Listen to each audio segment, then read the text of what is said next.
Hello, everybody. Welcome to a brand new edition of On the Groove Line Live with your boy Chris Stevens. Hopefully, you all are doing well out there. I originally called this New Music News Friday, but for some strange reason, I just felt like that was too long, that was too convoluted, that was just too extra. So we'll just call it On the Groove Line Live because that's what it is. This is On the Groove Line going live, talking about all things in music, hip hop, R&B, jazz, fusion, funk, dance music, EDM, disco, you name it, we cover it. If you are new, if you're following us on Facebook, be sure to go to our YouTube channel, which is youtube.com on the groove line, and give us a subscription over there. If you are watching us on YouTube, come on over to Facebook. Go to facebook.com/, on the groove line, and give us a like and a follow there. We are closing in on 10,000 followers on Facebook, and I'm eternally grateful for everybody who has come through on Facebook and YouTube. And we also have an Instagram feed as well. Just search for On the Groove Line over there on Instagram, and you can find us there as well. So today, before we get started with the main topic of the day, I do want to let you guys know that as of the close of business on Saturday, I will be looking for another job. And, because my current employer is suspending operations. So, with that in mind, I have started a GoFundMe. If you are interested and you can spare a couple of dollars while I look for another job, you can do so by clicking on the GoFundMe link, which I have placed in the chat. You guys can, it doesn't have to be anything grand. I mean, I know a lot of the folks that follow us on Facebook are retirees. And I know that Social Security money, it's yours. I don't want to take that from you. But if you got like $5 or $10 here and there, not picky. Just go ahead and click that link, and you can donate to me that way. But if you would like to spend your money tangibly to help me out, I have a book. Yes, I'm a writer as well. And I've written a romance novel called A Widower's Gift. This is my pride and joy. Why? Because it took me 3 years to finish this thing. But this is a book about a widowed father who runs a bookstore, and he meets this young woman during Christmas time, and they, start to fall in love. I think it's a pretty cool book. If you want to buy it, it's a digital version, by the way, which means it will go straight to your phone or your computer. You can purchase it by clicking this link, which again I have placed in the chat, and you guys can feel free to, be able to, you know, buy a book and enjoy it and help me out as I navigate this transition from employment to fun employment. So that's where we are right now. So if you guys notice, today's episode is going to be about a very interesting list that was published by the British music magazine called Far Out. This was done by Ben Forrest. And this is what the list is. It is First Detroit, then the world, the 100 greatest Motown songs of all time. Now, this is what Ben Forrest said in his write up before he started counting down the songs. Motown ran like the assembly lines of Detroit's nearby automotive industry, churning out an unparalleled volume of material during its heyday. As such, it is difficult to properly rank every single song that has passed through the label's hands, but Far Out has never been a publication to shy away from a challenge. Here, we present the 100 greatest examples of Motown's output from its doo-wop heavy early days to the neon-hued 1980s pop of its later years. While Motown Records still exists in the 21st century, if only by name, it should be noted that this list focuses exclusively on the label's output from its foundation as Tamla in 1959 to Berry Gordy's sale of the label in 1988. Apologies to Boyz II Men's fans. So yes, this list only goes from Motown's first 29 years. But that was a great first 29 years. I mean, before we get, start talking about the countdown in itself, let's be honest about what Berry Gordy did back in 1958, 1959. You got to remember, at this point in time, Berry Gordy he's done everything. He worked on the assembly lines in the Detroit auto plants. He was a boxer. I think he even served in the military at one point, or in the services at one point. Berry Gordy was a hustler, and he got a family loan to start a record company. $800. $800. Now in 1959, $800 was a lot of money. I mean, shoot, keep it a buck. $800 in 2026 is not an amount to sneeze at. But His family loaned him $800 to start Motown, and it became the biggest record label in the country and one of the true tastemakers of pop music. Forget black music. I mean, black music, that's a foregone conclusion. But pop music, that, Barry Gordy deserves a ton of credit, even if his business practices were a little sketch, shall we say. But what it was what it was. And Barry Gordy gave a lot of people a chance to be heard. Oh, shouts out to my guy WSSU Ram Nation. Greatly appreciate him for checking in. Yeah, that's the word we're looking for. Predatory. So yes, Barry Gordy's business practices were a little predatory, but I mean, hey, Motown gave us great music for 30 years. And it all started with an $800 loan. So salute to Barry Gordy for and Barry Gordy is still with us. Barry Gordy is 96 years old, people. 96. 96. I am 44 going on 45. I wish I could be of sound mind and body at 96 like Barry Gordy. I would just be happy being 96. But Barry Gordy still is going to these industry parties. He's still attending Walk of Fame ceremonies. I mean, like, damn. I guess when you make all the money, you get to be able to keep yourself alive a little while longer. WSSU Ram Nation says payday loans learned from him. So yes, Barry Gordy, from an $800 loan to the biggest record company in the world. Only in America, to quote Don King. But yes, let's talk about this list. We're not going to go through every song because it's 100 songs, but I do want to talk about some interesting notes on the list. So this is the 15 that I picked that I felt were interesting for one reason or another. For one, I'm surprised this one even made the list, but it's probably one of the best Quiet Storm songs in the early days of the Quiet Storm, and it's by the female group High Energy. You can't turn me off in the middle of turning me on. Now, you got to remember, this song came out in 1977. This is during the sexual revolution of the 70s when everybody was sort of, going for what they knew. People were trying different things. They were trying different people of different genders, different identities, and people were trying things. But women have always gotten the short end of the stick, respectively, for sexual pleasure. And even though we make fun of songs, y'all might make fun of them, but I enjoy them. Even though older folks make fun of songs like WAP by Megan Thee Stallion and Cardi B, they make fun of stuff, like Downtown by SWV. Women were really saying that, hey, we got to write in this pleasure thing too. And High Energy said, you can't turn me off in the middle of turning me on. What they're basically saying is, you got to put in some work with me. And I think I follow a really great sex educator named Ashley Cobb, who I kind of sort of wish would answer my DMs, which has nothing to do with business, but I digress. And she says it takes usually between 20 and 30 minutes to really get a woman good and warmed up for sexual activity. So that's what it is, man. That's what it is. I mean, this song basically says you can't turn me on in the middle of turn me off. Like, you really got to put in the work for me to be excited. Got to respect it. Number 86 on the list is It's a Shame by the Spinners. And you know what's funny about this record? Stevie co-wrote this at 16, and it sat for 3 years. 3 years. It sat for 3 years until Motown finally put it out in 1970. But by that time, the Spinners said, enough of this. We going to another label. And then, of course, we all know what happened when the Spinners got with a certain Philadelphia music impresario and producer by the name of Tom Bell.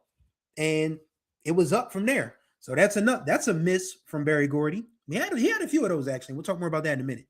Number 81 on the list is Don't Leave Me This Way by Thelma Houston. That record was originally done by Harold Melvin and the Blue Notes, but Thelma Houston turned it into a disco anthem in 1976. And that is just, serendipity for the most part. It's just serendipity that a song that Teddy Pendergrass sang was turned over to Don Davis and Thelma Houston, who was, sort of like one of those Motown acts that didn't get enough, attention. And she turned it into a stomp and clap disco anthem that, the people in the disco community absolutely adored. and still adored 50 years later. Yep. Moni Love sampled It's a Shame, back in the late 80s, early 90s. Moni Love still fine as hell, by the way. Just want to put that out there. Also on this list, Endless Love by Diana Ross and Lionel Richie. Fun fact about Endless Love. When I came into this world, September 25th, 1981, that was the number one record in the country. I don't know why it was the number one record in the country, because it's probably one of the cheesiest records ever recorded, but Lionel Richie and Diana Ross, two of Motown's biggest legends, getting together on a duet that I don't even think Marvin and Tammy would have sung, but they made it one of the biggest records of 1981. So, hey, do what you can. Speaking of 1981, would you believe that this is the only Rick James song on the Motown Hot 100, from Far Out, Super Freak? It's not even the best Rick James song. And granted, Super Freak was something that I guess you had to be there to experience. And I mean, as a Rick James aficionado, I understand and respect Super Freak. I just think Rick has a lot better work than that one song. I mean, for crying out loud, if you want to put a Rick James Motown song on here, put Ebony Eyes on there. And let's not forget that Rick James held his own with Smokey Robinson vocally on Ebony Eyes. People aren't going to like that. People think Rick was just a scream and holler, crazy, cocaine's a hell of a drug guy. No, Rick could sing. Rick could sing. Listen to Ebony Eyes. And if you think that Rick wasn't holding his own with Smokey Robinson, you need your ears checked. Because Rick absolutely held his own with Smokey on Ebony Eyes. But, hey, there is some Tina Marie on this list. I know Square Biz is on here, which is surprising. But yeah, Square Biz is on this list. I just picked the ones that I felt, were noteworthy in this regard. Smiling Faces Sometimes by the Undisputed Truth. The Temptations sung that first. The Temptations sung it first, but Undisputed Truth turned it into a really dark, sort of backstabbers. I mean, like, this was backstabbers before backstabbers, because Smiling Faces Sometimes came out in 71. The OJs came out with backstabbers in the summer of 72. But yeah, I just think about the lead singer's voice. Like, he sounds like he's telling people, he's warning people of the danger that comes your way. Smiling faces sometimes pretend to be your friend. Smiling faces. He just literally sounds like, hey, you better watch your back. And I do think the Temptations version was a little more horror inspired. It was, but I just feel like for the Undisputed Truth version was like, when you look at what 1971 was like in the world, the Black Panthers had already been disassembled by the federal government. Martin Luther King had been dead 3 years. Malcolm X had been dead 6 years. The Stonewall riots where the gay bartenders beat the hell out of the NYPD. That happened 2 years ago. So 2 years prior. So 1971, people were literally paranoid about every single thing. You had a burgeoning drug problem. It wasn't cocaine, it was heroin. It was opioids have been a problem in this country for a long time. So you get a song like Smiling Faces by the Undisputed Truth, and you get people who are just literally paranoid about everything that is going on in the world in 1971. Then, of course, you have Shotgun by Junior Walker and the All-Stars. That is probably my favorite classic Motown sound song. And you want to know the first place I heard Shotgun by Junior Walker and the All-Stars? BET Comic View. When Cedric the Entertainer was hosting Comic View in 94. That's the song that BET used for the intro of the show, and it was the intro to Shotgun by Junior Walker and the All-Stars. So yes. Number 47, Dancing in the Streets by Martha Reeves and the Vandellas. And I mean, that song, it speaks for itself. It was what Black people were doing, when the Civil Rights Act got passed in 1964. They were able to dance in the streets for once in a while. So, and Marvin Gaye co-wrote this, by the way. I mean, Marvin, for all of his idiosyncrasies, man, was a hell of a musician, songwriter, pianist, drummer. He could do, of course, we knew he could sing. He could do it all. He just was affected by his abusive upbringing and a little cocaine problem. But yes, Do You Love Me by the Contours, of course, which features The stylings of the late great Wicked Wilson Pickett on the vocals. Do you love me now that I can dance? Yeah. Then you got Easy by the Commodores. And people forget the Commodores were actually doing country, black country before, I mean, I get that people were excited about Beyonce's country album, and I'm glad that she finally got the album of the year for that. But black people have been doing country for a long time. And the Commodores were one country ass group. Let's be clear about that. The best country song that nobody considers a country song is Sail On by the Commodores. And Easy's one of them too. Well, that's a story for another day. But Sail On absolutely is. But yeah, Easy makes the list. Please, Mr. Postman by the Marvelettes is on number 31. And What Becomes of the Broken Hearted, not by David Ruffin, but by his older brother, Jimmy. I can't tell you how confused I was when I first heard this song and I thought it was David Ruffin. And I was looking on, file sharing to find out, why is this David Ruffin song not on here? And then my mom told me that's because that's not Dave. That's Jimmy. Oh, Jimmy and David sound incredibly alike. Incredibly alike. And that is definitely evident on What Becomes of the Broken Hearted. Then, of course, we have to have the Jackson 5 on the countdown. ABC, Easy as 1, 2, 3. That song might be, top 5 Michael Jackson vocal performance of all time. For me. You may feel differently. But I enjoy Mike's version of ABC because, I mean, he was just a excited 10-year-old getting a record contract. Number 15 on the list is, people forget the Isley Brothers were on Motown for a minute too. And This Whole Heart of Mine Is Weak for You was the biggest song they had on the label, but they were tired of being overlooked in favor of the Temps, the Four Tops, Junior Walker and the All-Stars, Smokey and the Miracles, and then, of course, the girl groups, the Supremes and all of that. I don't know. But the Isley Brothers, they left in the middle of the 60s, late 60s, and then restarted their own T-Neck label and did It's Your Thing. And it was up from there for the Isley Brothers. So those are the songs of note. But yes, we are going to get into this top 10. So here, ladies and gentlemen, are the top 10 from Far Out Magazine's Motown Top 100. This is a good question. WSSU Ram Nation says, why has the breakdown of Shake It Baby from Do You Love Me by the Contours not been slowed down and sampled into a twerk anthem? I don't know, but I need Megan Thee Stallion to get on that because I think Megan would do best with that. But yes, so here's the top 10 as far as Far Out Magazine goes for the Motown top 10. So we've got Money, That's What I Want by Barrett Strong. That was the label's first hit in 1959.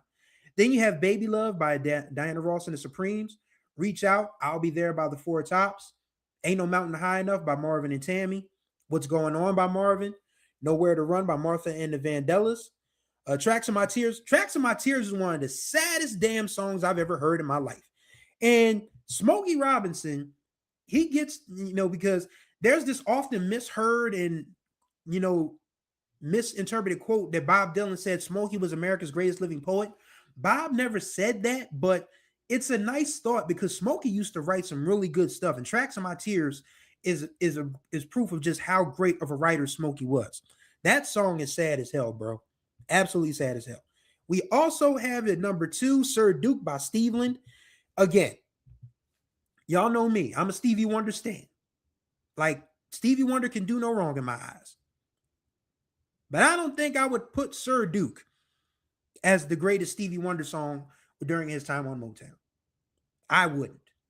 This is just me. This is my personal opinion.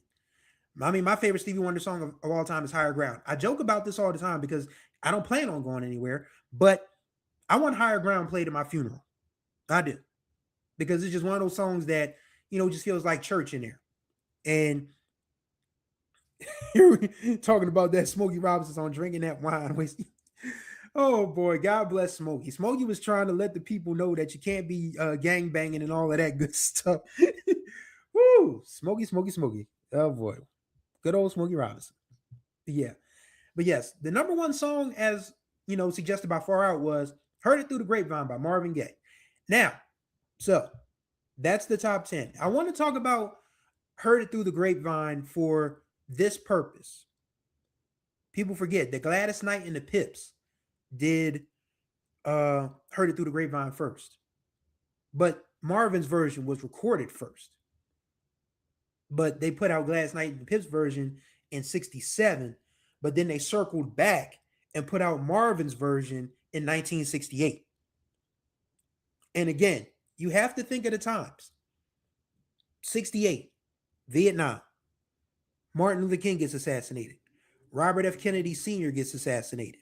Um, you've got riots all over the country. You've got the Black Panthers scaring the bejabbers out of white America, along with the Islamic and Muslim movements and black communities. So Heard It Through the Grapevine literally was just one of those songs that sort of felt closer to home for people who didn't want to face the realities of the nightmares of America.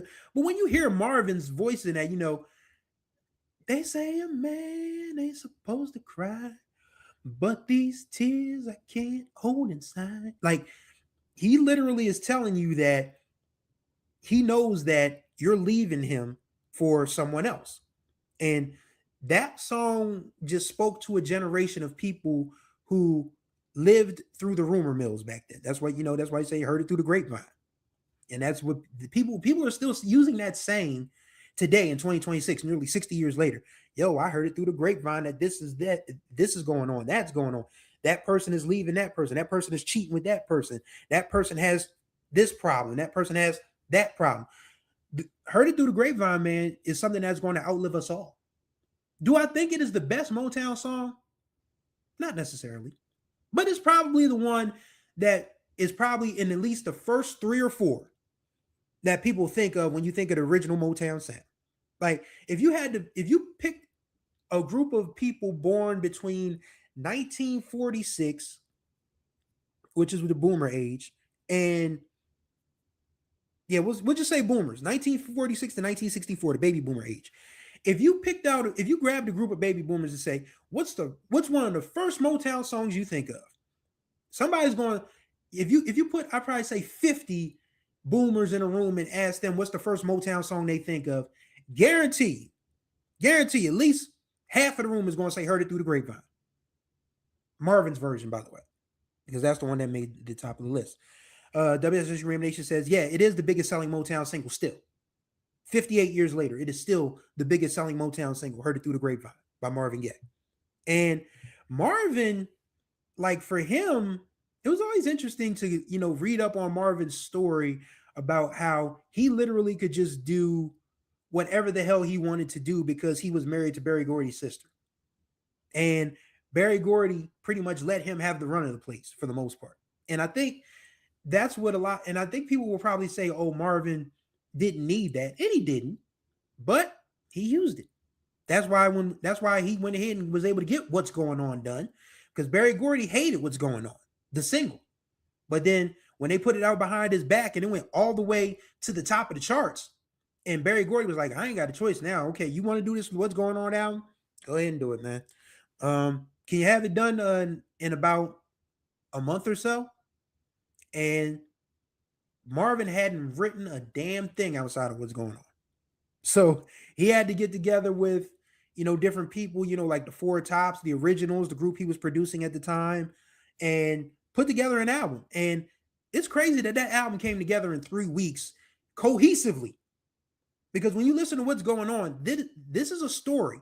This is a story of the world at the beginning of the 70s after the 60s just absolutely went to hell in the second half of the 60s.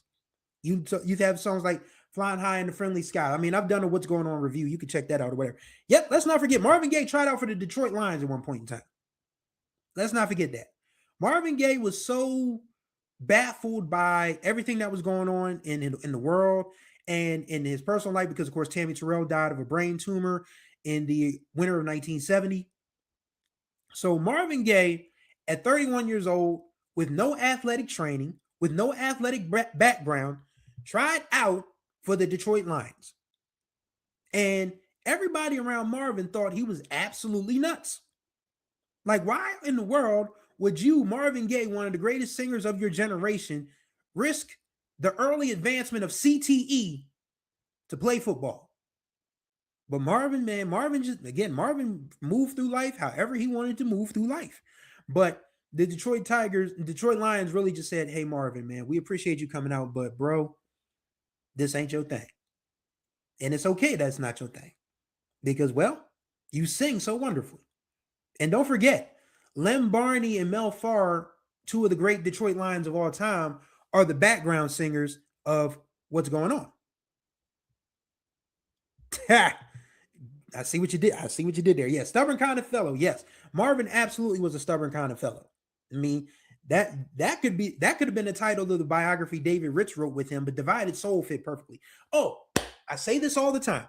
If you have not read Divided Soul by David Rich, you need to get on that. It is the greatest music biography of all time. It is David Rich sitting down with Marvin Gaye before Marvin Gaye gets shot and killed by his father to talk about everything that went on in the life of Marvin Pence Gaye up to a point. Because the way David Rich tells the story, he was upset that the LA Times roasted Here, My Dear. So he wrote a letter in defense of it. Marvin saw the letter, said, "Hey, Dave, we should meet. Come on down to my studio."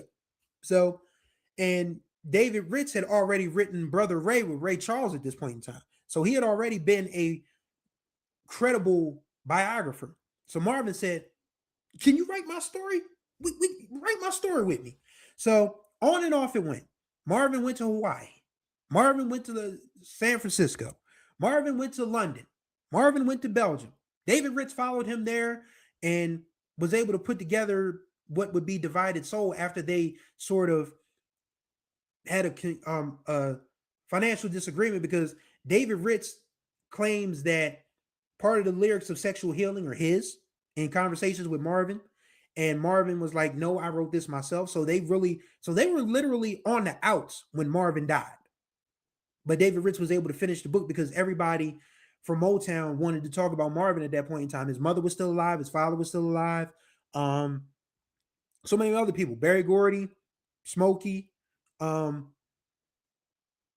Weston, so many others. A lot of people who knew Marvin at Motown at that point in time were still alive when David Rich finished that book in 1985. And again, it is one of the greatest and for my money, it's the greatest music biography ever written. If you've not checked out Divided Soul by David Rich, you'll learn everything you need to learn about Marvin when you read that book. Guaranteed. But yes. So I missed this one.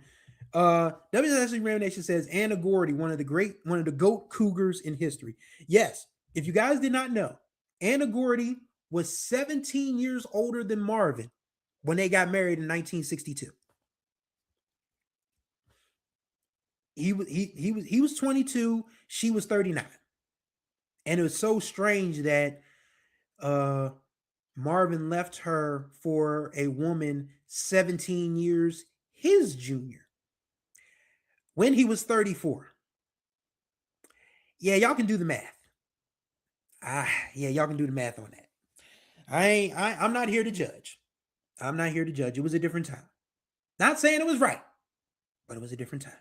But yes, including eating cocaine. Yeah, Marvin's drug habit was well known. Absolutely, Marvin's drug habit was well known. But as far as him being one of the greatest musicians to ever set foot on this planet, that is undeniable. Is he Motown's greatest artist? I mean, when you look at what Motown has had some legends on that label, like people that are still influencing musicians and music in 2026. You have at one point in time on this very same label, you had Marvin Gaye, Stevie Wonder, Rick James, Smokey Robinson, Tina Marie, and I'm talking about later years Motown. Later years Motown, mind you. But then when you look into the early days of people behind the scenes like James Jamerson, who altered bass playing forever, is between James Jamerson and Larry Graham as the most influential bass players to ever pick up the instrument. Is Jamerson and Larry Graham. Anybody else you want to throw in there, that's fine. But they ain't James Jamerson and they ain't Larry Graham. But yes, you had people behind the scenes like Sylvia Moy and Hank Cosby and Clarence Paul, and producers like Holland Dozier Holland and Norman Whitfield, and I mean, you had the Temptations on this label. You had Diana Ross, who was even though people feel kind of differently about Diana Ross in 2026, Diana Ross was her in the 60s and 70s. Motown Motown is the greatest record label of all time. I don't care what you say. And this is coming from a dude who stands Philadelphia International. I stand Philadelphia International Records. I respect and admire the hell out of Stax. I love Solar Records. But ain't none of Motown. Ain't none of Motown. You don't get a Stax. You don't get a Philly International. You don't get a Solar. You don't get a Cash Money. You don't get a Rough Riders. You don't get a Rockefeller. You don't get a Def Jam. You don't get a Tommy Boy. You don't get any of these record labels of today without Motown. Somebody had to be first. And with an $800 loan from his family, Barry Gordy was first. So WSSU Ram Nation asks, who are your top 5 Motown artists? And he gives his top 5. It's Diana Ross and the Supremes, Smokey, the Temps, Marvin, and Stevie. I can't fault this list. I mean, for me, as much as I respect Diana Ross and the Supremes, Rick. See, man, this is where me being a Rick James stan kind of sort of clouds my judgment a little bit. Because my God, man, Rick was a hell of a musician. People always look at the craziness. People always look at the craziness of Rick, but they don't talk enough about the musicianship. I mean, I did a whole episode about Garden of Love because people really disrespected Garden of Love. But Garden of Love was an incredible ballad album from a dude who people didn't know could actually sing ballads. So this is my problem. I'm a Rick James stan, but I have to think objectively. So yes, I think WSSU Ram Nation's top 5 is probably the correct top 5. It's Diane and the Supremes. It's Smokey. It's the Temps. It's Marvin, and it's Stevie. I mean, if Michael Jackson Michael Jackson did record solo albums for Motown, but they weren't off the wall. They weren't Thriller. They weren't Bad. They weren't Dangerous. They weren't History. These were songs where Michael was singing to a rat. Yeah, we remember Ben saying. I mean, that's how you know Mike was a tortured kid singing a love song to a rat. But there was a movie called Ben too, so I mean, hey, was what it is. Yeah, Motown has an incredible history. That's what makes Motown so great. And they've been able, I mean, even though Motown, like the writer said, only exists in name these days, but if you go back to Motown's heyday, from the very beginning to, yeah, you could probably say around the mid 80s, Motown just had a way of finding themselves on the charts in every conceivable arena. They even had a rock group, a white rock group called Rare Earth.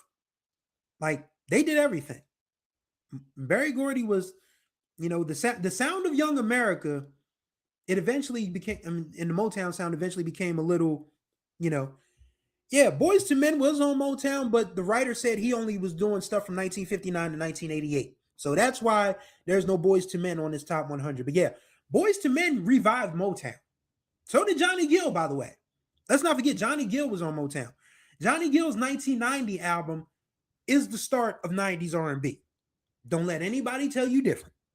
Don't let anybody lie to you about how big Johnny Gill's self-titled album was in 1990. That damn thing was everywhere. And I mean everywhere. You couldn't get away from Johnny Gill from 1990 to 1991, 92-ish. When you feel the magic in my hands when I touch. You couldn't get away from Johnny Gill. My. You could not get away from Johnny Gill, my good people. That album was everywhere. I ain't even talking about my favorite songs off of that album. I mean, Giving My All to You. That's my favorite song from Johnny Gill, but Feels So Much Better is another good one. Feels So Much Better is great. You know why? Because Karen White is singing backgrounds on that record. So yes, Motown had a life after 1988, but I think the writer was just trying to stick to the classic Motown sound. Let me get this writer's name right so I can stop saying the writer. Ben Forrest. I think Ben Forrest stuck to those first 30 years of Motown because those were the most impactful years. You had Marvin. You had the Supremes. You had Smokey and the Temps and the Four Tops, the Jackson Five, Martha Reeves and the Vandellas, the Marvelettes, um, so many others. Like again, Motown is the greatest record label to ever exist. You can't debate that. You can try to debate it, but you can't debate that. You can't. But yes, I think that's enough for one day. I mean, we've talked about enough here to really, parcel out a show. But we have had a great time. If you get, by the way, for future reference, anybody who is watching us on YouTube when we are live, feel free to drop a super chat. If you don't know what that is, a super chat is a way that you can donate to this particular program. It can be $1, it can be $2, it can be $3, $4, $5, or if you were balling like Mackenzie Scott, I'll take $10 million. But yes, if you are watching us live when I do these live shows, feel free to leave a super chat. That way, I can keep on the groove line going as I continue to navigate this new journey that I'm going on at the close of this weekend, where I'm starting to look for other means of employment. But yes, that's going to do it for this edition of On the Groove Line Live. I want to thank WSSU Ram Nation for keeping the fire hot, with the comments and things.